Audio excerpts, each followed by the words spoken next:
Audio Jungle. Rajuri Belha जिल्हा परिषद गटाच्या निवडणुका लागलेल्या आहेत आणि आता मतदानाला अवघे 2 दिवस बाकी आहेत. या बेल्हा राजुरी जिल्हा परिषद गटातला जो बेल्हा साकुरी गण आहे, त्या गणामधून राजू शेठ पिंगट यांना शिवसेनेची उमेदवारी मिळालेली आहे. राजू शेठ पिंगट हे बेल्हे ग्रामपंचायतचे विद्यमान उपसरपंच आहेत. राजकीय अंग किंवा पिंड किंवा वारसा असं काहीही नसताना ग्रामपंचायत निवडणुकीमध्ये जनमानसाचा रेटा झाला किंवा तुम्ही ग्रामपंचायत निवडणूक लढली पाहिजे. आणि जवळचे काही मित्र राजू शेठला सांगत होते की तुमचा हा पिंड नाही, तुम्ही राजकारण करू नका. परंतु काही लोकांच्या रेट्यामुळे त्यांनी ग्रामपंचायतची निवडणूक लढवली आणि विक्रमी मताधिक्याने ते विजयी सुद्धा झाले. पण त्यानंतर ज्या वेळेला उपसरपंच पदाची निवड करण्याची वेळ आली, त्यावेळेला एकमुखाने नाव राजू शेठ पिंगट यांचं निघलं आणि बेल्हा ग्रामपंचायतच्या उपसरपंचपदी ते विराजमान झाले. आता पंचायत समिती गणातून याही वेळेला तेच झालं. जनमानसांचा रेटा राहिला आणि सवंगड्यांच्या पुढे त्यांना काही न बोलता त्यांनी स्मिताताई पंकज कंसे ह्या जिल्हा परिषदेला आहेत आणि खाली पंचायत समितीसाठी त्यांनी उमेदवारी स्वीकारलेली आहे. राजू शेठ नमस्कार. नमस्कार. पहिला प्रश्न, राजकारणात काय यावं वाटलं? राजकारणात यायचं कारण म्हणजे बरेच प्रश्न होते. पहिल्यापासून सामाजिक कार्याची आवड होतीच. अनेक ठिकाणी मी प्रत्येक गावातील सामाजिक कार्यात, ती शाळा असेल, मंदिर असेल, यात्रा असेल, क्रिकेटच्या स्पर्धा असेल, मुलांच्या मुलांच्या स्पर्धा असतील, त्या प्रत्येक ह्याच्यात मला काही ना काही करण्याची आवड होती आणि प्रत्येक ह्याच्यात मी भरपूर प्रमाणात योगदान दिलं. परंतु 2023 साली ग्रामपंचायत इलेक्शन लागली. माझा काही ग्रामपंचायतीत जायचा विचार नव्हता, कारण राजकारणात गेल्यावरच नाव होतं किंवा समाजकारण होतं असं काही नाही. राजकारणाच्या बाहेर राहून सुद्धा समाजकारण करता येते. परंतु काही कारणास्तव गावातील बरेच प्रश्न प्रलंबित काही कारणामुळे राहिले होते आणि त्यामुळं हे माझं पहिलं जो समाजातील समाजकार्यातला जो सहभाग होता तो पाहून मित्र परिवार आणि ज्येष्ठ व्यक्तिमत्व गावातील यांनी सर्वांनी आग्रह धरला आणि म्हणले तुम्ही ग्रामपंचायतीला उभे राहा. म्हणून मी ग्रामपंचायतीला उभं राहिलो. मी आणि बाकीचे मित्रपरिवार यांच्या सहकार्यामुळं गावात 40 वर्षाचा इतिहास आम्ही घडवला. 40 वर्ष 8 आणि 7 असेच ग्रामपंचायत सदस्य असायचे. आम्ही 13-4 असे लोकांनी भरभरून प्रेम देऊन आम्हाला बहुमत देऊन निवडून दिलं आणि माझी उपसरपंचपदी निवड झाली. ज्या वेळेला आता तुम्ही सांगितलं की सामाजिक कार्य करत होते, तर त्यावेळेला सामाजिक कार्यामध्ये तुम्ही काय काय केलेलं आहे? कुठल्या मंदिरांना देणग्या दिल्या किंवा काय केलं असं काय आठवतंय का? आता हे देवाचं केलेलं सांगावं नाही, परंतु आपल्या गावातील गुंजा, पिंगट, बागर या सर्वांचं कुलदैवत कोरठण खंडेराया देवस्थान इथं संपूर्ण कलर जवळजवळ 2.25 लाख रुपयाचा दिलाय. आपल्या भैरवनाथ मंदिराला पूर्ण कलर काम मी केले. मुक्ताबाई मंदिरासाठी पहिल्यापासून तर शेवटपर्यंत आजपर्यंत भरपूर योगदान दिलं, सांगायचं नाही अंकात. पण आणि काम बी स्वतः भरपूर केलंय. त्याच्यात मग मूर्ती बनवायला देणं, ते आणणं, तो इतका मोठा सोहळा करणं प्राणप्रतिष्ठेचा, हे सर्व कामात मी पूर्ण मला असं कळलं होतं की ज्या वेळेला मूर्ती आणायला गेले होते तुम्ही, त्यावेळेला तिकडून ते गंगाजल 3 ते 4 नद्यांचं आणलं होतं. सगळे मूर्ती 5 आणल्या. नद्यांचं गंगाजल आणलं. गंगेचं आणलं, यमुनेचं आणलं, नर्मदेचं आणलं, अं, तापीचं आणलं आणि गोदावरीचं आणलं. अशा 5 नदीचं माझी इच्छा होती हे चांगलं झालं पाहिजे. आपल्या गावचं दैवत आहे, ग्रामदैवत. आणि तेव्हापासून गावात इतकं परिवर्तन झाले का कुणीही सांगेन. मी यायच्या आधी काय होतं आणि त्याच्यानंतर काय झालं. सगळे रस्ते झाले.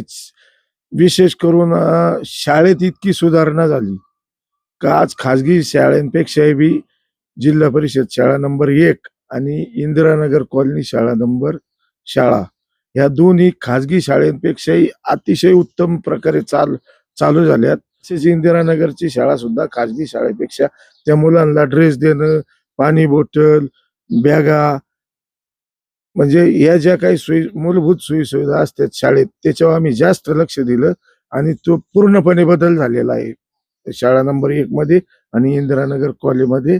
हे सर्व लोकांच्या सहकार्याने केलंय, मी नाही केलं. कुणी पंकज भाऊकंस यांनी ह्या वर्षी शाळेला दप्तर आणि पाणी बॉटल एकदम हाय क्लास 500 रुपयाची पाणी बॉटल त्या दिल्या. त्या सर्व शाळांना दिल्या. इंदिरानगर शाळेला दिली, गावातल्या शाळेला दिली, डगीमळ्यातल्या शाळेला दिली, दत्तनगरच्या शाळेला दिली.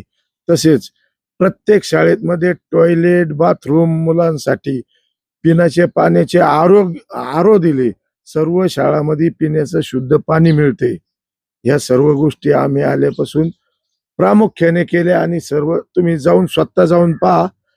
खाजगी शाळेपेक्षा नक्की आमच्या मराठी शाळा या चांगल्या केल्यात आम्ही. आता पंचायत समितीच्या निवडणुकीला उभे राहिलेले आहेत.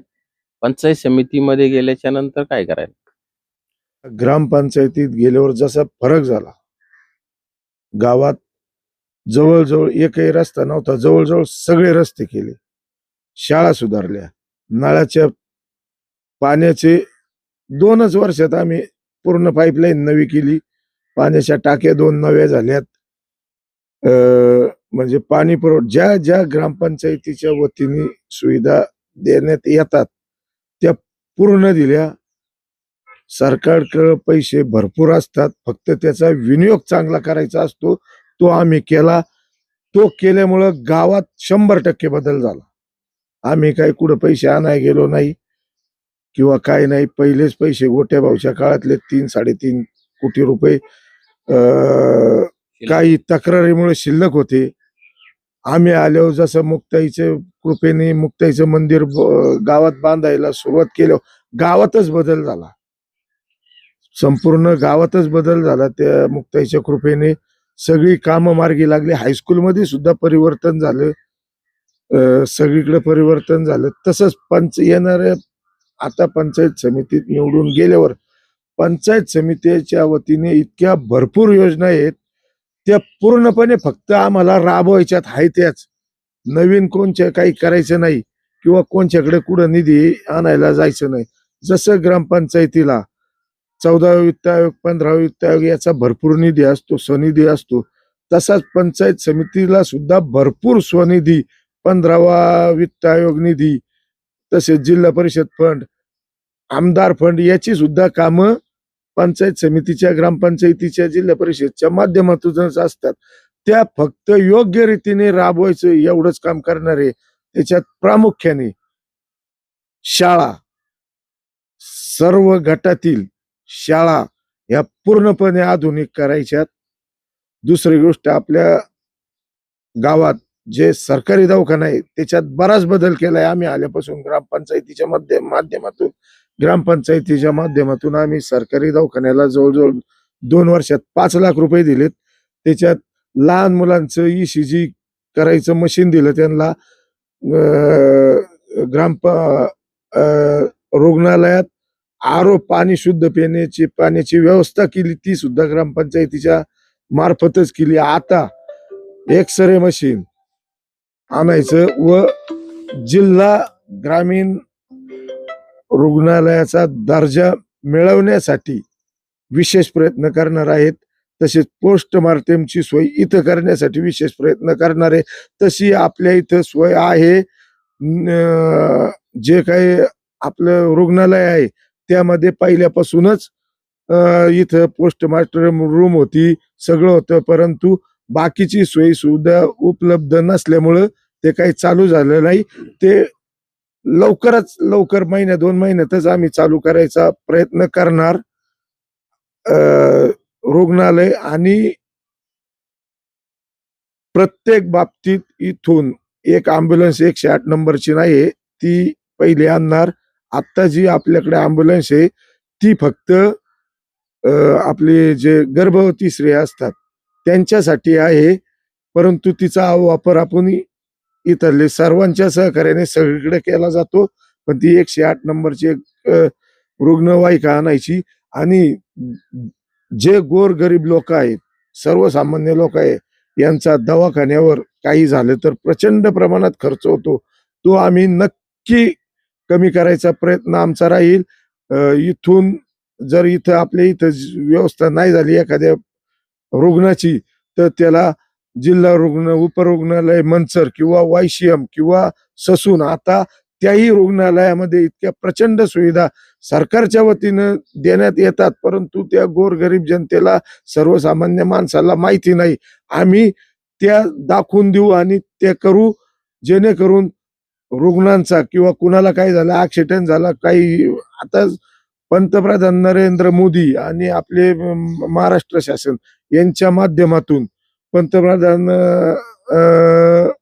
जन आरोग्य योजना आणि महाराष्ट्र शासनाच्या वतीनं ज्योतिबा फुले जन आरोग्य योजना, ह्या ज्या योजना आहे ह्या आम्ही इतक्या प्रभावीपणे राबविण्याचा प्रयत्न करू. जशा ग्रामपंचायतमध्ये 14 वित्त आयोग, 15 वित्त आयोग आणि पहिले पैसे शिल्लक याचा योग्य विनियोग केला, तशाच पंचायत समितीच्या, जिल्हा परिषदच्या ज्या ज्या सर्व योजना आहेत त्यामध्ये कृषीच्या योजना भरपूर आहेत. कृषी यांत्रिकीकरण आहेत, फवारा आहेत, ताडपत्री, अनेक योजना आहेत. त्या आतापर्यंत राबवताना थोडी कसर झाली. ती कसर आम्ही काहीच ठेवणार नाही. जास्तीत जास्त निधी आणण्याचा आणि जास्तीत जास्त शेतकऱ्यापर्यंत व सर्वसामान्य माणसापर्यंत पोहोचवण्याचा माझा 100% प्रयत्न राहील. ही काम करण्याची तडप आहे. भविष्यामध्ये काय करायचं आहे, वैयक्तिक लाभाच्या योजना असतील किंवा पंचायत समितीच्या ज्या ज्या योजना असतील, मुळात राजू शेठचा व्यवसाय शेतीशी निगडीत असल्यामुळं शेतकऱ्यांच्या ज्या योजना आहेत त्या प्रामुख्याने ते राबवतील यात शंका नाही. राजू शेठ, आता मतदारांना काय आव्हान आहे? मतदारांना आव्हान म्हणजे गावाच्या उत्स्फूर्तीने परिसराच्या, पंचकृषीच्या, साकोरी, मंगरूळ ह्या सर्व गावातील कार्यकर्त्यांनी किंवा सर्वसामान्य माणसांनी आदेश दिलाय मला का तुम्ही उभं राहिलं पाहिजे. याला कारण माझं केलेलं पहिलं कार्य आणि दोन्ही तिन्ही पक्षांनी असं ठरवलं का मूळ ओबीसीलाच उमेदवारी द्यायची. माझं उभं राहायचं काय मनात नव्हतं. मी गावातील काही प्रतिष्ठित व्यक्तींना म्हणालो होतो तुम्ही उभे राहा, परंतु त्यांनी सांगितलं नाही, ही जागा ही मूळ ओबीसीलाच द्यायची. त्याच्यामुळं मी उभा राहिलो, या सर्वांच्या आग्रह खातर राहिलोय. मला पूर्ण विश्वास आहे हे मी प्रचंड मतांनी निवडून येईल. आणि सर्व मतदारांना विनंती करतो, इथून पुढं पंचायत समिती काय असते, शासनाच्या योजना काय असते, या तुम्हाला सर्व माहिती होईल. आणि तुमच्या विश्वासाला आतापर्यंत इथून मागे जो माझ्यावर विश्वास दाखवला त्या विश्वासाला थोडा सुद्धा तडा जाऊ देणार नाही. आलेल्या संधीचं सोनच करून दाखवीन, याच्यात काही शंका नाही. आणि सर्व मतदार नागरिक मला उत्स्फूर्तपणे पाठिंबा देतील याची सुद्धा मला खात्री आहे. आमदार शरददादा सोनवणे यांनी जिल्हा परिषद गटातून स्मिता पंकज कनसे, बेल्ला साकोरी पंचायत समिती गणातून मी राजेंद्र बबन पिंगट व आणि राजुरी पंचायत समिती गटातून शांताराम बाप या तिघांना उमेदवारी दिलेली आहे. आमच्यावर विश्वास दाखवलेला आहे. तरी आमच्या तिघांनाही धनुष्यबाणाच्या चिन्हासमोरील बटन दाबून प्रचंड बहुमताने विजयी करावे असे मी सर्व मतदार बंधू भगिनींना आवाहन करतो. हे होते राजू शेठ पिंगट. बेल्ला ग्रामपंचायतचं उपसरपंच पद निपक्षपातीपणे आणि पदर पैसा खर्च करून काम करणारी लोक आज जनतेमध्ये कमी असतात. त्यापैकी एक राजू शेट आहे. धार्मिक कार्यामध्ये असा अखंड हरिनाम सप्ताह नाही जिथं राजू शेटची देणगी नाही, किंवा असं एखादा उत्सव नाही की तिथं राजू शेटची देणगी नाही आणि अन्नदान नाही. असा हा दातृत्ववान माणूस आहे. पंचायत समितीसाठी तुमच्या सर्वांच्या पुढं उभा आहे. त्यांनी दावा केलेला आहे आमदार शरददादा सोनवणे यांचा विश्वास पात्र ठरवणार आहे. 7 तारखेला मतदान आहे, 9 तारखेला निकाल आहे. विजयाची माळ कोणाच्या गळ्यात पडेल हे आपण 9 तारखेला पाहणार आहोत. तोपर्यंत तुम्ही पाहत राहा शिवनेरी संवाद न्यूजला. चॅनल सबस्क्राईब केला नसेल तर सबस्क्राईब करायलाही विसरू नका. गणेश चोरे, शिवनेरी संवाद, बेल्ले.